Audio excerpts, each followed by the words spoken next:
Smiles from Black Women TV. Hello, folks. How's it going? Amazing. Good. How are you? Good. When the show first starts, like any first season, it's all about introducing characters and whether or not we're going to like it and so forth. When you get to renew, people are like, okay, now the show's here to stay.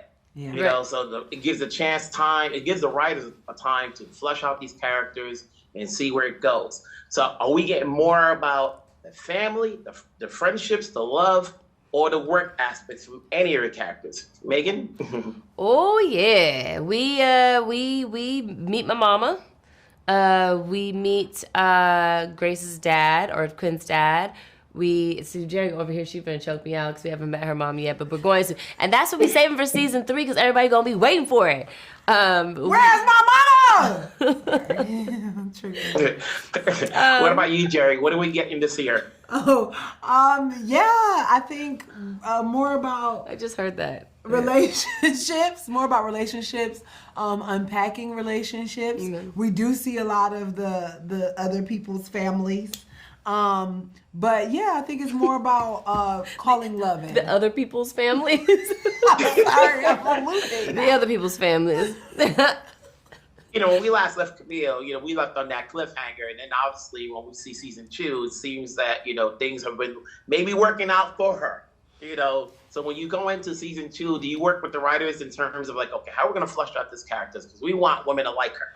Yeah, well, I think that part of liking someone is that they're real, and we love the heroes most that actually get beat up a little bit in the scenes. Like when nobody can touch them or make them bleed or do anything, it's like they're a little bit unattainable because they're not realistic. But when a hero is someone like Batman who can really get broken down, even though he's a hero, I think that we resonate with that more. And so with Camille, I had to kind of give myself over to maybe I wouldn't have handled something that way, but not judging her because at the core of the character that they've created, that I've made live and breathe, I know who she is and her intention, her heart, and her desire.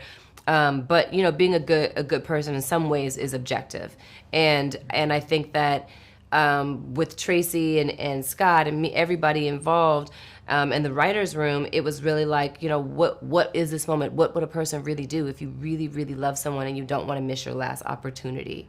And what goes through your head? Is it, well, say if for some reason her and Ian do work out, then or maybe Ian still has feelings for her. Is that fair to Mira to go do 5 years of marriage with him and potentially have kids and then him leave anyways, I mean, maybe those are making excuses to make yourself feel less bad, but whatever it may be, I think that what I love is that we explore the human condition, which is extremely imperfect, and makes mistakes, and sometimes doesn't always do what's the right thing or the non-shady thing. And I think that everybody can truly identify with that, and I do think that makes a person more likable because we know we all have both good and bad and are just working the best we can to be better people every day. Mm-hmm. Ty, you have your own drama, but at the same time, you seem to be the sounding board for a lot of other characters. Is that the case like you in real life? Oh, yes. I am definitely the sounding board. I am the advice column for a lot of my friends. But I think that unlike Ty, I do take in advice as well. I do accept people's feedback of me. But I love to read. I love self-improvement, self-enhancement, transcendence, things like that. And manifestation. So a lot of friends come to me when they want to manifest something, when they want to work through something, or when they just want somebody to listen. Yeah. Well, I can't wait to see season 3 because there's a lot left for these characters. Make it happen. Yes. Let's make it happen. Let's make it happen. Yeah. Wherever you guys are at, stay safe. I'll see you down the road. Thank Yes, you. you will. See you. Wilson Morales from Black Women TV. Hello, folks. How's it going? Hi. Wonderful. How are Hi, you? Wilson. We still get you guys as roommates somewhat, where one is all her feelings, the other one is not. She keeps it moving. What makes these characters have the best relationship to be roommates every now and then? I think it's their differences and their commonalities. Usually, like, there's friendships that are like based on multiple things, and sometimes it's like the things you hate or the things you have in common. And I think what's so wonderful about Angie and Quinn is that there's both like shared dislikes, but also shared loves, and that I think that Angie's independence lends to allowing a little bit more space for Quinn to have her business moments. Even though you see Angie crash one in season 1, I think it helps balance it out, the fact that she might not be there all the time because she has this active love life and active party life and atmosphere, but also I think that they share these like beautiful moments of like family and support that's needed for each other. They can both be each other's like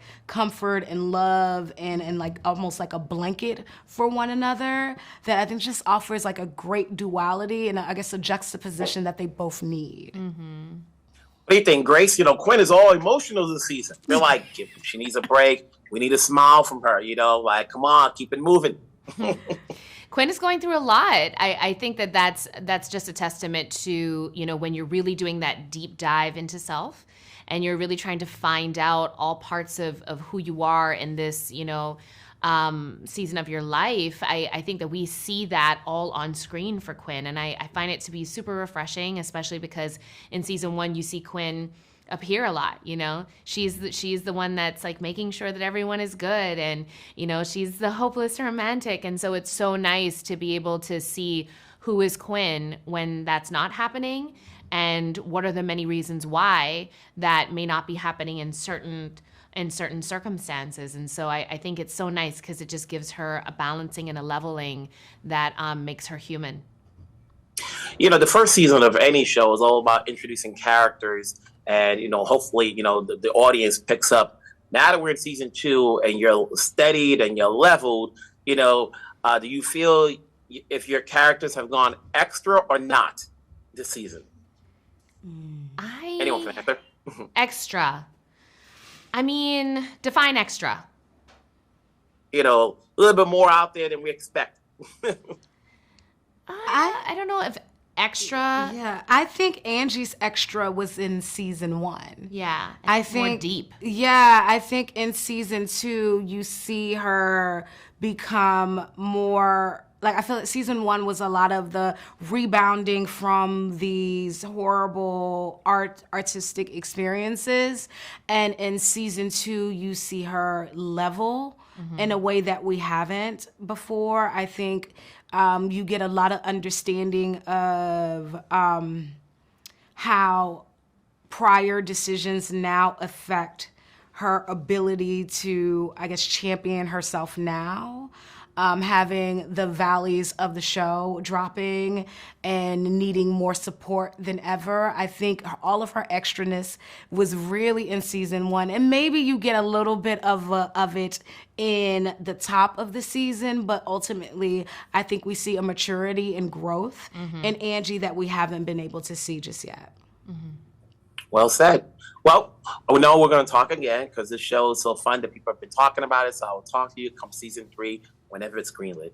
All right. Thank you so much. Well, some Rouse Blackman TV. That's what's going on. Hey, what's up, man? Hey, when we last left you, you had to make a decision, get married or not. And this year, obviously, people, when we see you back, we seem to see that you've made your decision. So are we looking forward to seeing you be happy with the choices you make, or what? Yeah, to be or not to be, that is the question, huh? I would say, yeah, you can look forward to, what comes with, what comes with acting on a thought. He wants to bring this, he wants to invite this old fling back, even though, not fling, this old flame, rather, even if it means blowing up his happy life right now. And then it's like, what comes of this relationship as it redefines itself? There's definitely going to be some laughs. As we walk through that relationship as grown-ups. But there's also going to be some trials and tribulations that come with it. You know what I'm saying? You can't, you can't get into something like that without having a consequence. And you definitely get, through that, I feel like you get to see Ian grow into a man. So I'm excited for y'all to watch that. The first season of any show, as I mentioned to others earlier, is that we're being introduced to new characters. We're trying to find out, and now that we're here at season 2, the characters are steady. It gives the chance for the writers to flesh out these characters. Yeah. Obviously, you have some great writing teams out there, but do you have a say as to how you want your character to play out, especially being the only male lead on it? Yeah. We so the writers are definitely going to do their job, but we definitely do have a little say. So one thing I can say about all the creatives over here, from top to bottom, is they're very collaborative, which I feel like makes for the best magic. Like I remember when Scott, who's one of the producers on the show, he had given me a call one time when they were writing the scene between Jameson and Ian, and he just wanted my input on how he thought it may begin or end.